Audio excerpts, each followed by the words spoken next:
Un šis projekts nav ierobežots ne telpā, ne laikā. Tas nenozīmē, ka, ja mēs šobrīd dzīvojam Latvijā, tad mums jāstrādā tikai ar saviem radiem draugiem paziņām. Tas droši vien pirmkārtā, bet mēs esam šajā projektā nostrādājuši ar Agitu kopā no janvāra sākuma, 7 mēneši. Mums ir 500 cilvēku liela struktūra, apmaksātas vietas jau.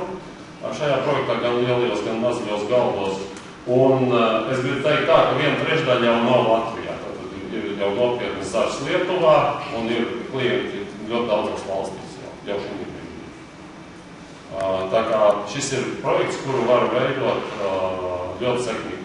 Jā, viņu būs grūti veidot, ja es esmu uz jūs ar datoru. Jo principā, teiksim, visa sistēmas apkalpošana notiek tikai caur internetu. Un kā tas tagad notiek, es parādīšu. Ja? Es tagad pārslēgšos uz